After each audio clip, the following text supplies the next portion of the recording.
Today, I'm going to be sharing with you something super vulnerable. And this is my money story. And honestly, this might be sort of therapy for me that I really got the nudge to tell you this story when I was intuitively looking in while getting a massage in Thailand.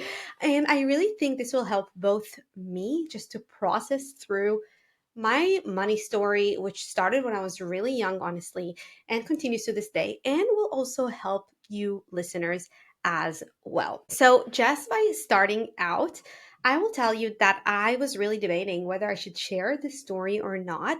I feel like there's almost this narrative online that if you're a manifestation coach, you don't have money struggles. It's so interesting because I have taken a program once from someone who is doing quite well financially, but she is like in her late 30s and she's been trying to find like a soul aligned relationship for years. And she's gone through several breakups and like nothing lasted, but no one ever doubts her ability to manifest. And for some reason, and this might just be in my head, it might not, for some reason I feel like if you have, I wouldn't even call it money struggles, but if you have limiting beliefs or certain blocks around money, you almost like aren't good at manifesting. So again, this is me being really, really, really, really vulnerable and honest, sharing this with you because I am a huge believer in manifestation, in deep identity, spiritual work. I guide my clients through this. And this is me telling you, even though I do all of this, and even though I have manifested crazy, crazy things in my life, my house, my husband, my PhD scholarships, so many other things like holidays, so many, so many, so many things that I can't even just think about off the top of my head. And obviously, I help my clients manifest loads of things, including money. For me, the area that I have found most difficult to manifest in is money, okay? Finances. And today I'm going to break down why. But just a side note, I actually got my natal chart read, like by, my astrological chart read by a friend of mine who is, I've talked about him before. I've actually talked about that already before on the podcast or actually on YouTube. And he actually told me, and I am sorry, I am not a big, I don't really understand astrology. I believe in it. I don't understand in it.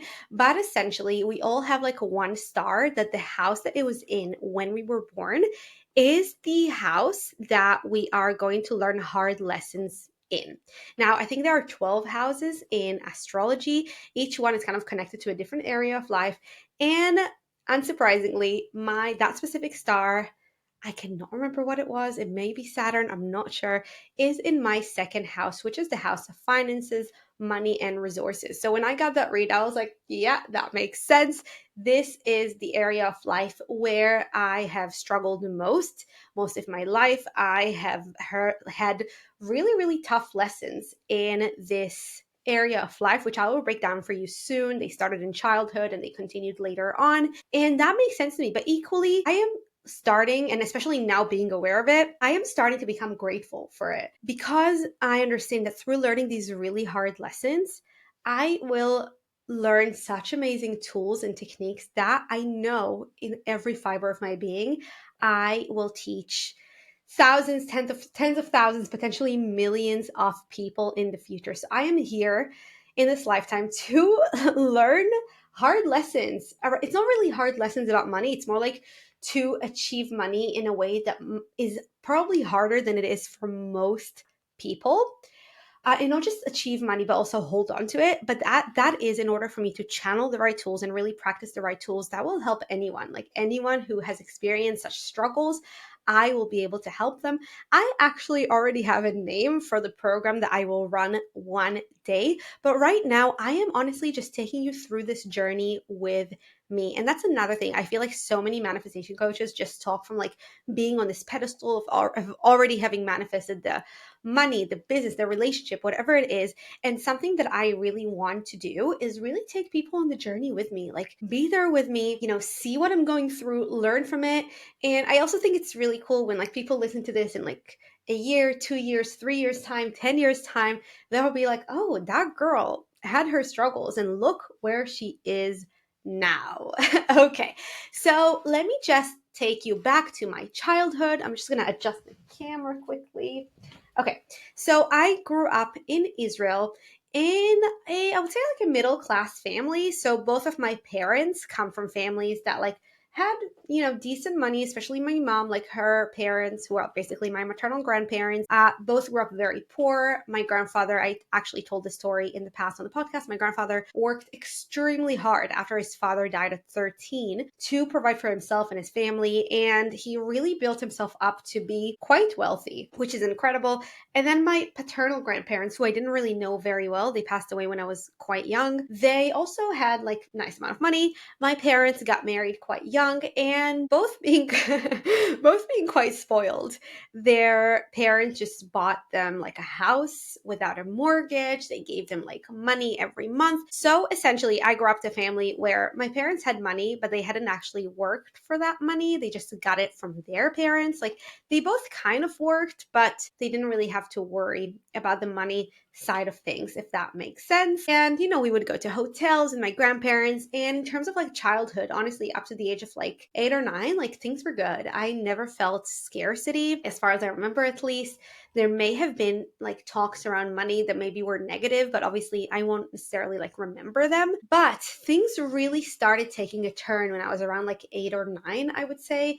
My father, having been very, very spoiled by his parents his whole life, never really worked. Like he theoretically, technically worked for his father at his company, but most of the time he just did nothing. And he apparently was quite addicted to gambling and to buying lots of lottery tickets. Like he always had that dream of making a lot of money very, very easily, just from like winning the lottery rather than actually like working towards it. He's actually a wonderful singer, but he never pursued it, even though he had opportunities, because he was honestly quite lazy. I love my father, but again, as I said, I'm just being very, very open in this podcast episode. So that's it. And around, I don't remember exactly when it was, but when I was in primary school, my father got this really good opportunity for quote unquote investment.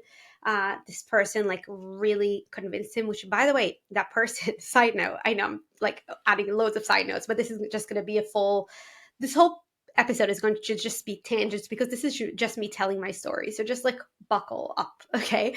But that person that he invested in, they actually, like him and his wife lived in our neighborhood, and they would come over to our house. They kind of became friends with my parents. And I remember hating them with passion as like a 9-year-old, 10-year-old, really, really hating them. Like whenever my parents would invite them over for dinner, I would get angry, I would throw a fit, and I didn't actually know why. Now looking back, I just know that it was my intuitive gifts, just like identifying those people as people with bad intentions. But essentially what my father did was he remortgaged our house, which had no mortgage in it. He remortgaged it by quite a lot to invest, and he took money out of the house to invest in some, I don't know, supposed venture that couple were pursuing, and like convinced my father that this was like a really good investment. And fast forward, as you can probably guess, this whole thing was a scam. My father lost all of the money,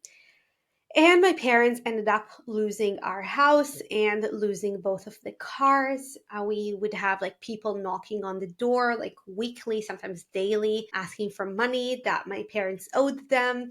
And I was seeing all of this as a young girl who really had no clue what was happening. I just remember my dad, like for months, shouting, like talking on the phone to that guy, shouting at him, asking for his money, and that guy was probably just pretending that he didn't know what he was doing or it wasn't his fault, even though in the end both him and his wife actually sat in prison. So it was a whole scam situation. There was even like a documentary about it in Israel. But yeah, that is what was happening. So when I was in year 6, we had to move out of the house that I had grown up in most of my life. We had nowhere to go. We ended up moving into my dead paternal grandparents' house. So they lived in a different neighborhood in the same city, a not as nice neighborhood. The house had been deserted at that point for I don't know, let's see if my grandma died when I was like for like 5 years, I would say. The house had been deserted. It was anyway quite a scary house because it was like a very old, very dark house. It had been deserted for a few years, so the garden was all overgrown. Inside was just very dusty. But what are you gonna do? We lost the house. We had to move to a different place, and that house no one had lived in for a few years. And of course, my parents didn't have to pay like a mortgage or a rent on it because like it had been owned by my father's parents. So that's where we moved into. And also, by the way, my father has 6 siblings, and a lot of them like tried to sue him and get him out and get us out because, well, rightfully they said that they had a part of the house and they didn't just want us living there, but also that definitely didn't add to didn't contribute to me not having money issues, seeing like uncles and aunties kind of not talking to my father. And like, to be honest, I think all of them except for one didn't speak to my father and didn't speak to us and tried taking my parents to court. So a lot was happening at that time. Now, fast forward like a year or two. So overall, we lived in this house for over 2 years until my parents eventually got divorced or separated actually at that point. But when I was 13, so a year after we moved into that house, my parents did have money. My mom also didn't speak to her parents at that point because they were very angry that my parents had basically remortgaged the house that they helped buy without a mortgage. So there was a whole drama. My mom didn't speak to her parents. So, we didn't have them to help financially. We had no money. Like, it got to a point that my mom sometimes couldn't even pay for like the milk in the supermarket. And like a local supermarket, the owner was just very nice and sometimes would just give her some things for free.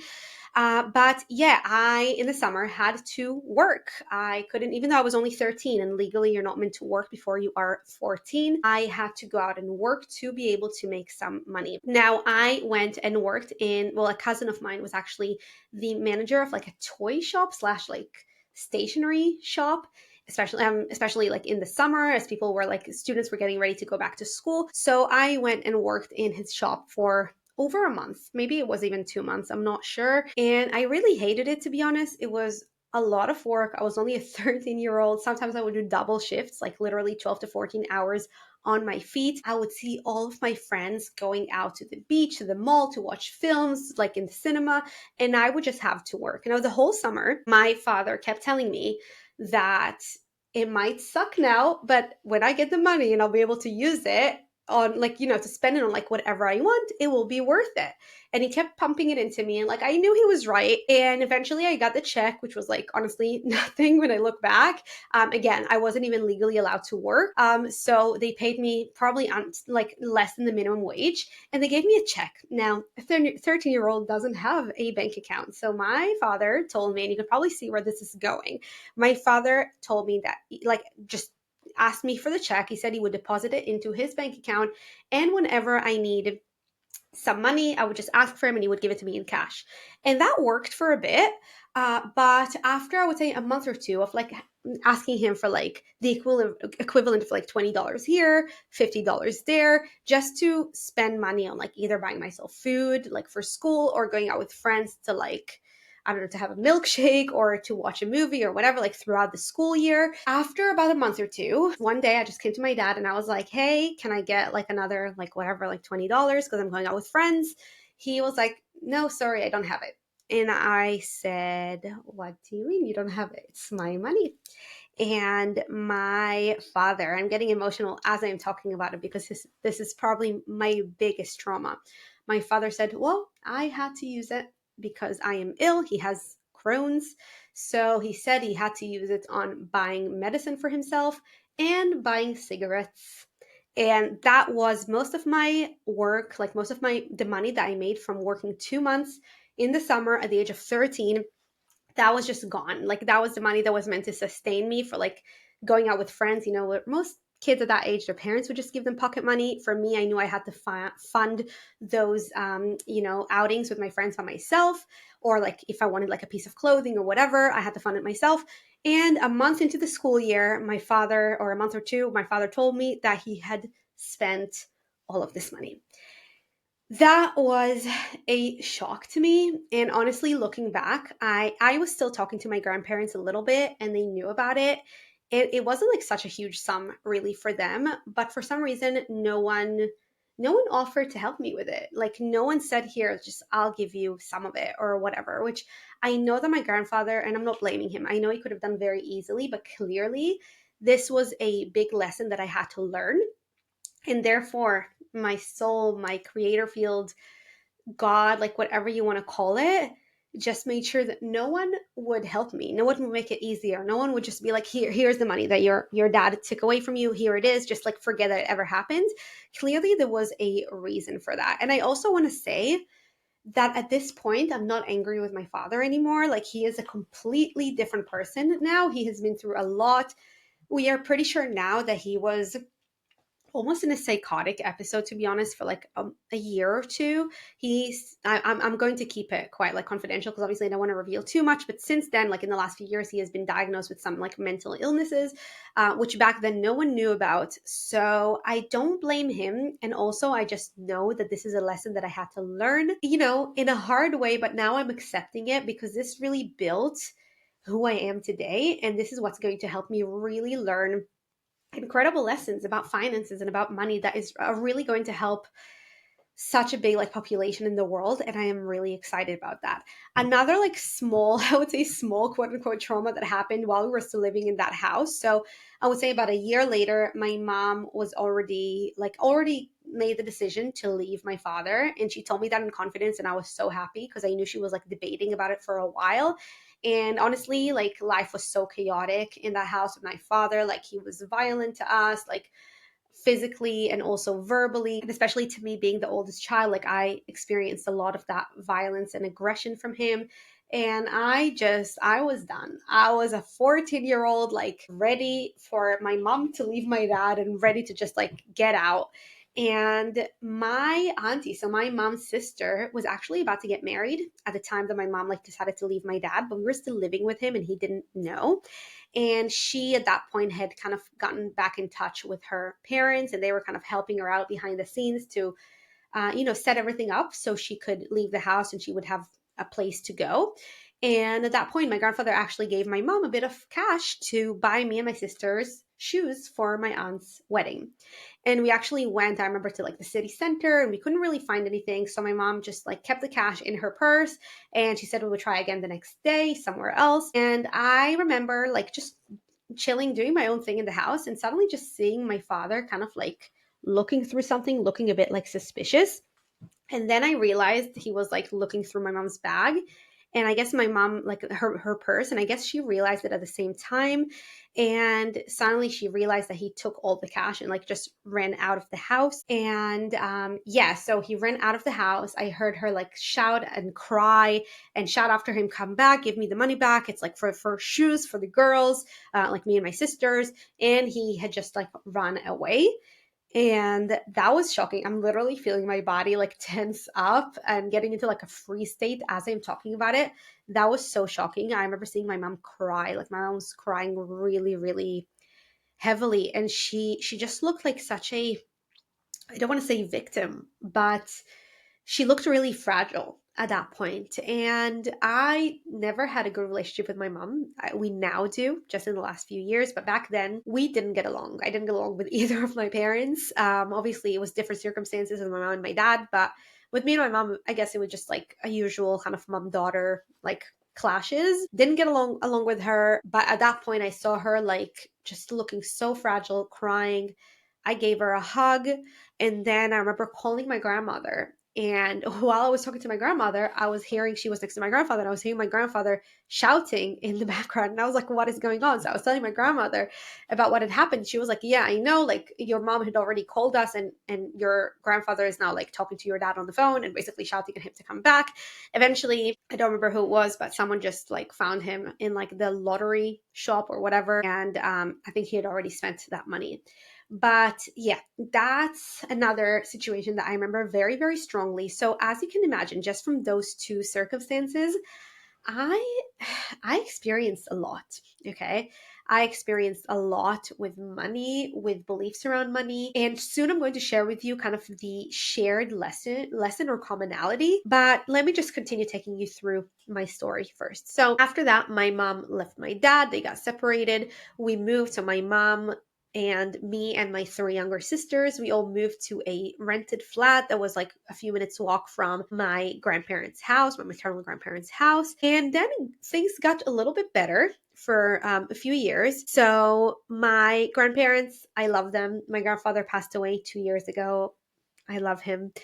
And they were really a big anchor in my life. Like, I definitely wouldn't have come as far, at least as quickly, without their support.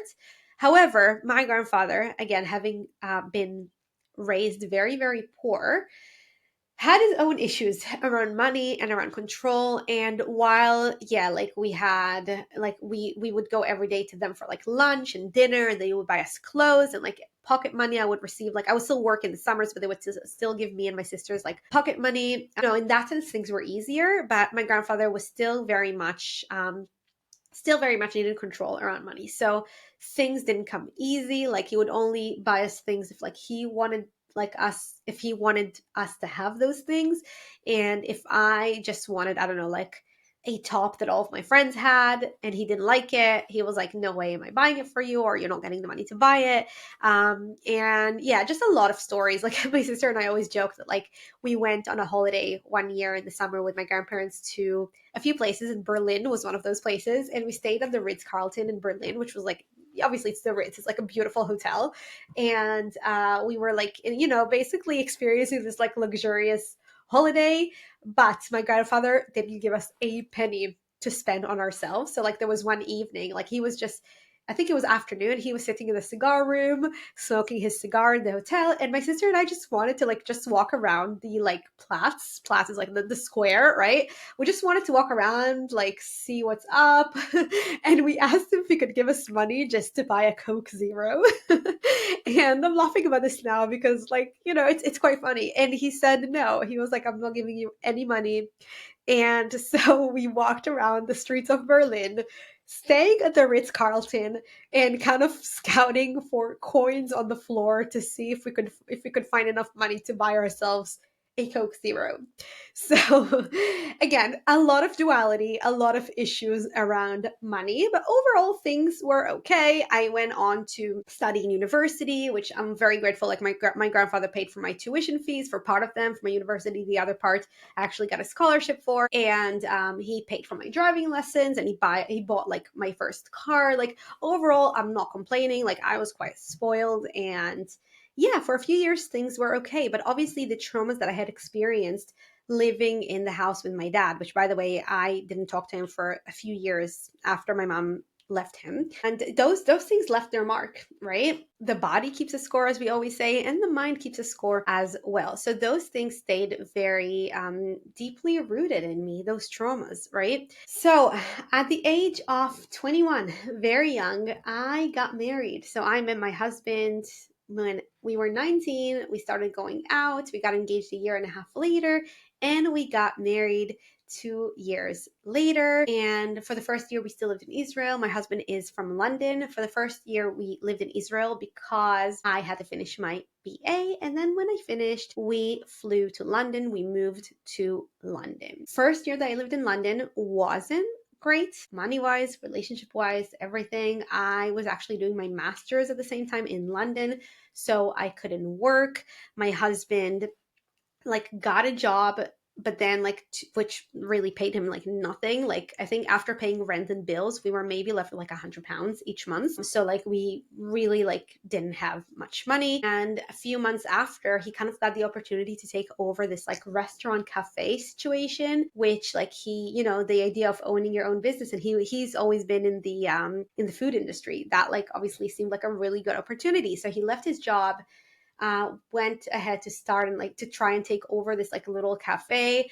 And, looking back, it wasn't the smartest idea, because when you start a business, you have to be ready not to make money for a while. And I know might sound weird coming from a manifestation coach, but yes, there is a timeline where anyone could make like a shit ton of money in the first month, but that doesn't normally work. And there is a reason. It doesn't normally work like that. And there is a reason for that. Okay. There are lessons that we need to learn before we achieve a certain level of success. Otherwise, we won't be able to hold that success. But 2 months later, we just closed it down. My husband like had to scout for a different job. I remember literally crying to my husband one evening, crying hysterically that we're poor. That we're poor, that we have no money. And then things started getting a little bit better. So my husband found a really good job that he's in until now. Well, actually, there was a point during COVID where he was in between jobs, but overall, he's been in his job for like quite a few years now. After my master's, got a job as well. And then I started my PhD, which paid me a stipend, a really nice, generous stipend every month for 3.5 years. So, yeah, things got better financially. So, we both had a stable income. We bought our house. But deep down, I kept worrying that this will all soon be taken away from me. Okay, so I never checked the accounts, never ever. Like if I had to see if I got paid by someone or by university, I would get my husband to log into our bank account to check.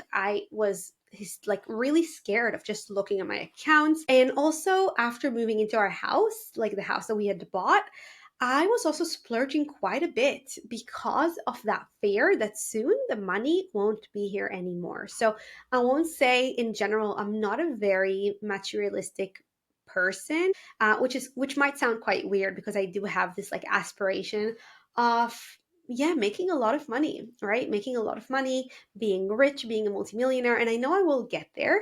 But to be honest, that is more from a place of like, I want to be comfortable and I want to feel secure and safe, which, I need to feel secure and safe before the money comes, which is what I'm working on. But I'm not a very materialistic person. So I didn't like splurge crazily. It's not like I bought like loads of like brand things. But for me, having been a very frugal person before, I felt like I was splurging. I was buying quite a lot of new clothes and like was investing in like loads of courses, self-development and all of that. Things I didn't truly need, but it came from this fear of soon this is all going to be taken away from me, so I might as well enjoy it while it lasts. And lo and behold, that fear, that manifestation came true, because whatever you focus on expands. And I was always in this state of being worried of losing the money. So what happened was we made some pretty bad investments, I would say, or we got a bit unlucky, which again, I say unlucky, but really it was mine and my husband, like creator fields, just creating in the external reality what we believe to be true. So first of all, my husband started this like side hustle of buying kind of old cars, or like cars that had been in accidents and stuff, for like really good money, doing it up with a friend of his who's a mechanic and selling them on for a profit. It sounded like a good idea. And he had bought 3 cars all in one go. And we didn't have insurance for these cars, right? Because we didn't drive them. We were just planning to sell them on. So for the most expensive one, which he had worked on fixing for probably 6 months, someone came to like check it out. And then that person just like, I don't know, asked for my husband to go out to check something. And he just drove off with the car. And since we didn't have insurance, we lost the money on that car. Just side note, actually, with that car, we actually drove it for a bit before. Like obviously we did have insurance while we were driving it. We drove it for a bit, but it was like a really luxurious car. And I remember feeling really unworthy of driving this car. Isn't that interesting? I remember even my sister came to visit me in London and she was like, whoa, nice car. And I was like, oh, I hate driving it. It feels uncomfortable. I don't like it when people look. So clearly that, combined with my husband's inner beliefs of like not being worthy, that led to that car eventually being stolen, and us not only not making a profit from it, but also losing all of the money that we had invested in it. Then the other 2 cars, my husband just wasn't able to sell at a profit. He sold them at a loss. So essentially we lost a lot of money from that venture. And then whatever money we had left in the account, my husband invested in something else with a coworker that he had known for years. And that coworker had been doing like business in the area for years and told my husband there's this really good opportunity that came up, and like we would make the investment back within a month and then we would make profit after that. And it all seemed good. My husband told me he really trusts the guy. To be honest, my intuition was really telling me that he shouldn't do it, but I was doing my best to be supportive. And at that point, my intuition skills weren't as refined as they are now. And I just told my husband to go for it because I wanted to be supportive. And, that ended up also not working. The guy, we're not sure if he scammed him or if things genuinely didn't turn out the way that he expected them to. But we went from a point where we had our house, which thankfully we still have, and we had like a lot of money in the bank account that was like ready to be invested, to all of that money being invested in things that just went away. And another thing, my business really picked up at the beginning of 2024. So I have talked about this before. I don't remember where I have talked about it. It might have been here, might have been in my free masterclass, about how I went from 0 or 1 client, I'm not sure, to 12 clients in the next month. So that happened to me at the beginning of 2024, 12 private clients. Like that was insane. I was feeling on the top of the world, and then the same pattern happening again, self-doubt, self-sabotage in my creative field, creating suddenly just misaligned clients, creating lots of sales calls that ended up with a no. And essentially, I wasn't able to reproduce that same success that I had had at that point in my fitness business ever again until I transitioned to what I do nowadays. And not only that, but even the clients that did come through, like, just wouldn't pay the rates that those clients at the beginning of 2024 did. So suddenly I had to like really lower my rates, really do a lot of work for clients that were not aligned, that were paying me a lot less money. And as a result, just weren't doing the work, weren't taking responsibility, weren't getting the results. It just created a big cycle of like frustration in my life and in my business. So do you know what the common denominator to everything that I just told you is? It is all just reproducing that same story of like my father just essentially stealing the money that I worked very hard for. And that is that good things don't last. And even more than that, it's almost not safe to make money because then it just gets taken away from me. And this is the unconscious belief and vibration that I have been carrying and therefore creating in my life over and over and over again in so many different circumstances, situations with different people. And I only realized this recently with an intuitive read that my friend and colleague Daniela did for me. So I do this for other people, but to do this on yourself is very hard. There's a lot of emotion involved, a lot of blind spots. And therefore, I asked my friend Daniela to check what it is that is blocking me from making more money. And I told her that story with my dad as well. And just to preface, in the last few months, I have made the most amount of money since the beginning of 2024. And every month, actually, for the past 3 months, I quantum leaped in my income. So it is not that, and I'm going to get to it soon, it is not that I am doing badly with money now.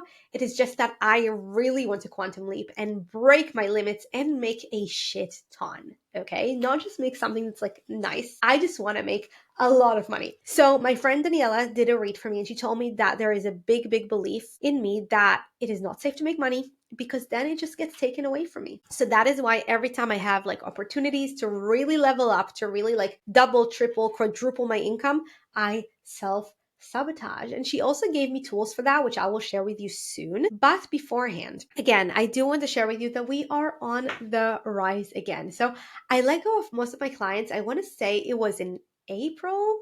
And then guess what? In May, I actually doubled my income than what I had in April. And then in the month of June, which is right now, I'm recording this in the middle of June, I have already made more money than I made in May. So essentially, even though I let go of most of my fitness clients who felt super, super misaligned back in April, I am actually making more money now. And this is huge for me. This is huge abundance and huge evidence that the work that I have been doing on my money mindset is working. Now, right now, I am very much still in the process of figuring things out. Also channeling a lot of different tools.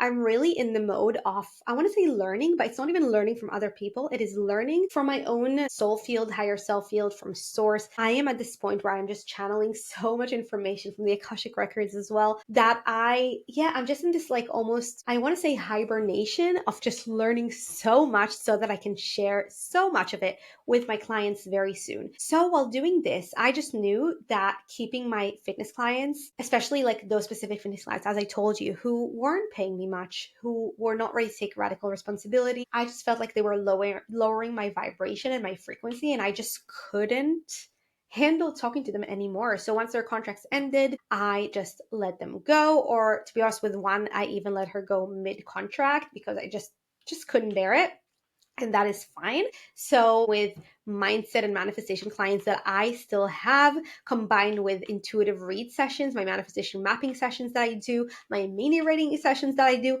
I make a lot, like significantly more money than I did a few months ago, which is incredible. Again, which is showing me that I am really doing this work, but there is a lot more to do. Okay, we are back. I actually had to pause the recording. It is now like 2.5 hours later. So if something like sounds different in my energy, that's why. Or if you're watching this on YouTube and it sounds like the lighting looks different, I look a lot more disheveled. That is because I had to pause earlier, pick up my son, do the whole dinner, bath time, bedtime routine, and I am back to finish recording this episode. So yeah, we just had a little break in between, and hopefully my son is now sleeping and won't disturb us mid recording. So, as I said, I am starting to see a rise again in my money situation, and I am very grateful for it, but I do want more, and I am working towards manifesting more, and I want to take you on this journey with me. So, I will tell you the tools that I have been practicing in the past, some of them for the past like month, some of them for the past like 2 weeks. And I really just got the message, as I told you during a massage in Thailand, to really just share this with you as I go through it. So let's start with me accessing the Akashic records. I would say it was probably over a month ago, more than a month ago, definitely. I think it was like more closer to like 2 months ago. So this was like a Saturday afternoon. My husband was kind of like working downstairs in the house. My son was napping, and I was just feeling really tired. Speaking of quantum leaping, which I talked about in a previous episode of this podcast, one of the signs that you are in the middle of a quantum leap is being super tired. So I was just feeling super tired. I don't normally nap in the afternoon. I normally have a lot of energy during the day. But on that particular day, I was just feeling really like tired and almost even lethargic. And I went to bed, and I just felt, it wasn't even intentional, but I just suddenly felt the urge to read the Akashic records and access the Akashic records. It was actually before I ran my free masterclass, when I was about to launch my group program, and I wanted to kind of see what was happening, and I was experiencing like some anxiety and not knowing how it's going to go. So I suddenly like had this thing of like, oh, I want to access the Akashic records. And I was kind of in between being awake and sleeping. And suddenly I just saw this like massive library in my mind. And I just like asked the question, what do I need to know about money right now? And I just saw myself opening a particular book. And I just got the message. I don't even know. I don't even think I read it from the book. I think I just opened the book and I heard the message. Don't make the money outside stuck. Super weird, right? Now, bear in mind, this was the first time I was accessing the Akashic records. I will probably make a whole episode about it in the future, because a lot of you listening to this might not know exactly what it is, but essentially it's sort of like a spiritual library of information that you can access with your intuition, okay? So it's not a physical library, but it's a library that holds all the information that you need about this world, essentially. So then I remember like thinking, that's really weird. Later on, like a day or two later, when I read up about the Akashic records, but I didn't actually know so much what they were. I don't know. That's why I don't even know where the intention to read them came from, but clearly that was just my intuition talking to me. I actually found out later that the Akashic records actually usually speak in very kind of cryptic messages, which makes sense with that message that I got. But rewinding, going back to that moment on this Saturday afternoon, I then kind of almost woke up and I was like, well, what does it mean? And I was like, okay, let's just dive straight back into it. Dove straight into it, saw myself in the Akashic Records again. I just asked the question of what does this mean? And what I got was that money is always in cycles and always needs to be recycle and just move around. And I was like, okay. I think I left that message for probably like a couple of weeks. I was busy with the masterclass and then launching my group program.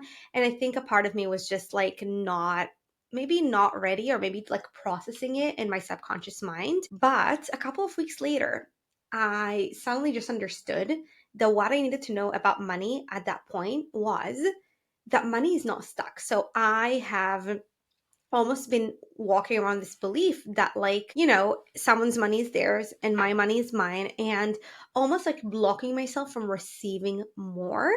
And the reason for that is I was just too rigid about money. I wasn't truly in that an abundant mindset of money just flows to me. It's not stuck. It's not stuck outside of me.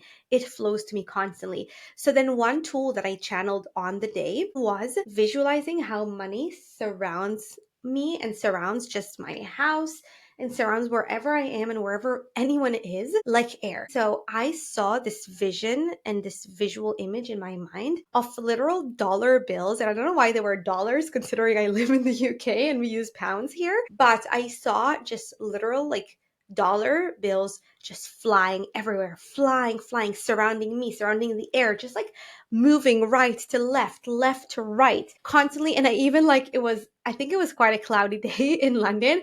And I almost visualized it being like, if you live in the UK or like in a cloudy climate, you know what it's like when you have very low clouds over you. I just saw like a cloud of money over me, but the money was constantly moving around, constantly circulating, constantly moving around me in the sky, like literally wrapping around my body, going into my body, going out of my body. And I got specifically from my higher self that I need to practice this visualization 7 times a day. So that's what I've been doing, stopping everything that I'm doing 7 times a day to just visualize it for literally 5 seconds. No need for longer than that, but that is specifically the number that I got. And that's what's beautiful about intuition. You can get so specific with your tools. And the fact that I needed that tool, I'm sharing this with you because some of you might also find that tool very, very helpful. Just like visualizing how money is literally circulating around us like air, like oxygen, but it might not be helpful to some of you, right? And this is why my intuitive reads and my coaching are just so helpful, because I get to channel really, really specific tools to you.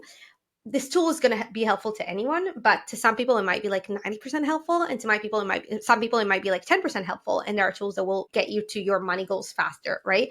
And then I also channeled the exact number of times that I needed to visualize this in a day. But going back to this tool, what it made me see and realize was how money is just everywhere. Like, I go into the supermarket or into like a local shop and I see how people pay, and I was like in Thailand. In Thailand, like everything is quite cheap, but I was like walking in the markets and walking in the shops and going to massages, and just like suddenly my mind was more tuned into the fact that people are constantly paying money and also getting paid money. Does that make sense? Like, it might sound so obvious, but it opened my mind to the fact that money is always circulating and people are happy to pay money and people are happy to receive money, and people who receive money later on go on to use that money for other things.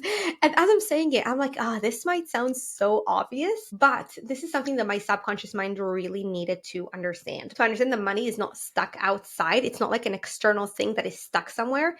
It is always moving. It's going in and out, circulating and moving around. So that is one thing that I got from the Akashic Records about money. I asked what it is that I need to know about money at that time, and that's what I received.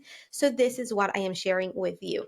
Now, in addition to that, as I said at the beginning of the episode, I also received some tools from my friend and colleague, Daniela. I actually did an intuitive read for her on the podcast, and you can find it on my podcast or on my YouTube channel. And we both practiced and learned intuition together from the same mentor. And we meet weekly to practice our intuition, to refine our intuition. And it's just really helpful for both of us to meet, both to practice our intuition, but also to check in about things that we might be too emotionally involved to check in for ourselves. Does that make sense? So I have talked about it in the past, but when you are too emotionally involved in something, it might be difficult to get a clear reading, a clear intuitive read. So that is why it's so helpful. We always, talk to each other and go to each other for any, like, can you tell me what is blocking me? Can you tell me what this reflection means? Can you channel tools for me? We do that for each other. And as part of this like money healing journey that I'm going through, I actually talked to Daniela when I was in Thailand, and I was like, do you have any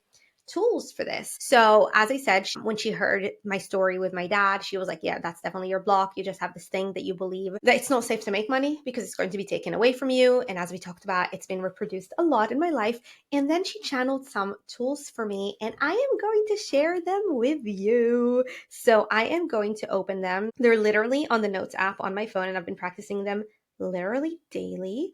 So I'm not going to say them in the same order that she said them to me, but a lot of them are going to be the micro moments method, which I use a lot with my clients, which is essentially finding daily moments in, like they can be very, very small to prove what it is that you are looking to create in your life. Because that way we are training our subconscious mind, our reticular activating system to look for proof that that belief is true. Okay, so one ingredient that Daniela gave me, one tool, was feeling like I've already done enough to make consistent 10K months. So that was her goal when she was channeling the tools for me. Her goal was for me to make consistent 10K months in my business.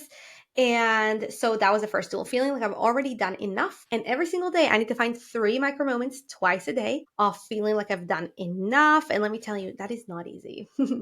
Okay, next one is seeing all the new friends that I've made and how they're there for me. Again, micro moments, 1 time a day, 4 micro moments at a time. And you might be thinking, oh, what does new friends have to do with money? Well, that's the beauty of intuition, and that's the beauty of really refining your intuition and mastering it in the way that we did. When we do an intuitive read on someone, we look into all areas of life, and we can channel tools that might seem completely unrelated. That's the root cause is there. So that is another one.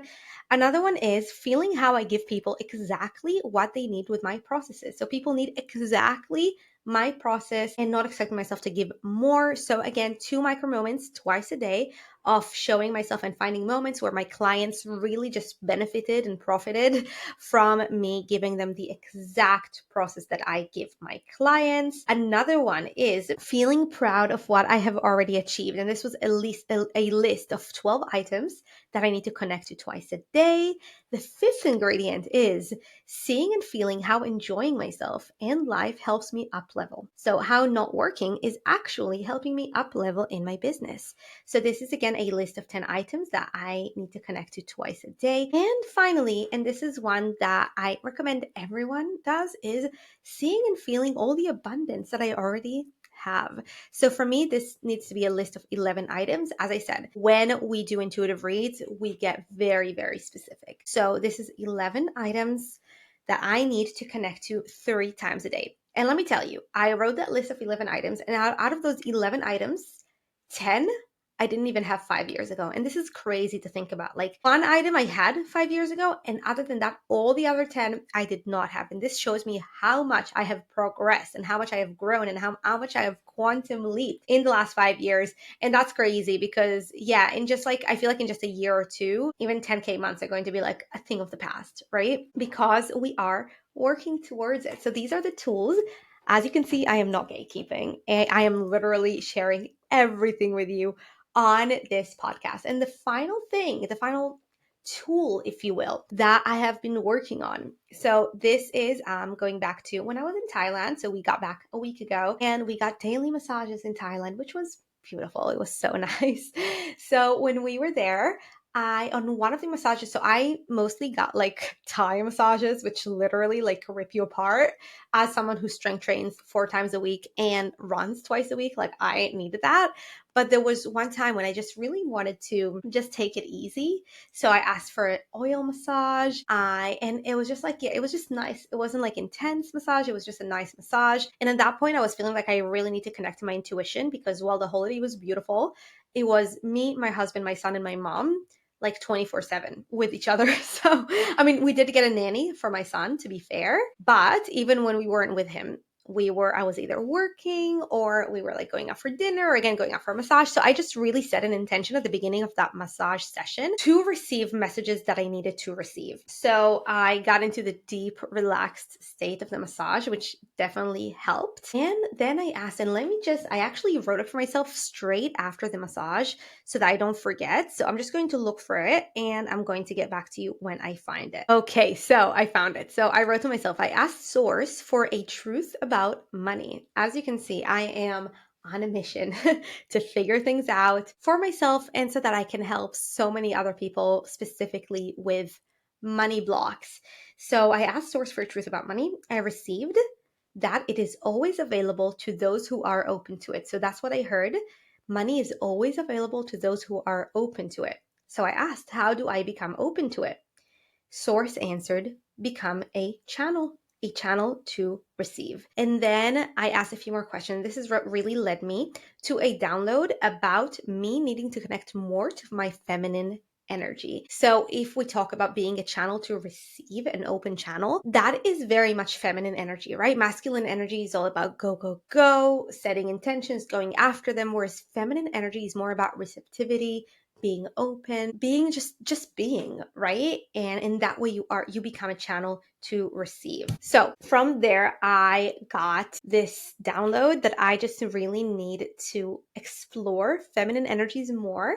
And I do know I tend to be very much in my masculine. So this is definitely something that I am exploring now. I am channeling tools for, and even on just a very physical level. Like if you're seeing me on YouTube or on the podcast as well, if you're watching this, you can see I'm wearing a nice little pink dainty dress. And this is intentional. I am really embracing my feminine energy right now. I'm using different energetic tools, somatic tools, nervous system tools, subconscious rewiring tools, but also just physical tools. I went and got a pedicure today, which for so long I just did myself at home because I was like, I don't have time. I have to work. So today, intentionally, I took an hour and a half off to go to the nail salon and just get a nice pedicure, right? I am wearing a nice dress.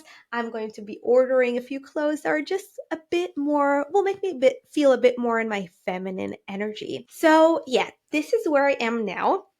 As I said, I'm going to be taking you on this journey with me. So whenever I get new downloads that I feel like are worth sharing at that point and that you would benefit from, I will share this with you. Thank you so much for being here with me today. This honestly felt so therapeutic. And I know that the people listening to this are my people. And that is why I have allowed myself to be so open and so honest and share really vulnerable things from my life. And again, I just want to emphasize, I have no anger whatsoever towards my dad, towards my mom, towards my grandparents. I take radical responsibility. And I know that A, my creative field created all of that. And B, I needed to experience that in order for me to get to where I am now and to where I want to go. So I am grateful for those experiences. That, of course, doesn't make the, young Shiri's experiences of them any easier. But now I am grateful for them. So thank you for being with me today. As always, if you need anything from me, if you would like a mini reading, which we're doing this month, if you're listening to this in June 2025, we're actually doing a mid-year energy reading, which is a recorded reading that I will do for you and send straight to your email. So this is normally £111, but just for June, because I really want you to recalibrate for the next 6 months, really hone in on what is keeping you stuck and what you need to really up level, upgrade, what tools you need in order to really, really step into your next level in the next 6 months, in the second half of the year. I am giving it to you for only £55, which is insane. So it's a little just check in with your soul, right? Like it's mid-year. What do I need to do? So if that is something that you want and you feel like you need, you can ask me either 3 questions in advance or just ask me to just channel for you what is coming in. Just message me the word check-in or email me the word check-in on Instagram, again, or an email. I will have everything linked down below. And if you're listening to this after June 2025, or if you really want to go deeper, and you are ready to seriously up level and fully shift your life, I also have my manifestation mapping sessions. So those are 60-minute sessions followed by 5 days of one-on-one messaging for integration. So that is a lot of me that you are getting. And in those sessions, we really help you quantum leap massively. So I channel for you exactly what is blocking you. I channel for you the exact tools, energetic, physical, emotional, subconscious rewiring tools that you need to really make your manifestation come to fruition. I give you timelines, meaning how quickly can you get there, and you leave feeling so confident, so embodied in your next level self, full of authority, full of magnetism. The clients that come to me for these sessions literally start manifesting and start kind of seeing little breadcrumbs of their manifestations happen days after the sessions. Because when you take this seriously, when you book such a session, you signal to the universe that you are ready to quantum leap and you're ready for your manifestation to happen. And then it just responds immediately, right? In addition to, of course, you having the exact tools and the exact physical strategy as well to quantum leap and achieve your manifestation. So if that is something that you're interested in, there is a link to book down below. Thank you again so much for being here with me today. I will see you in the next episode. Bye.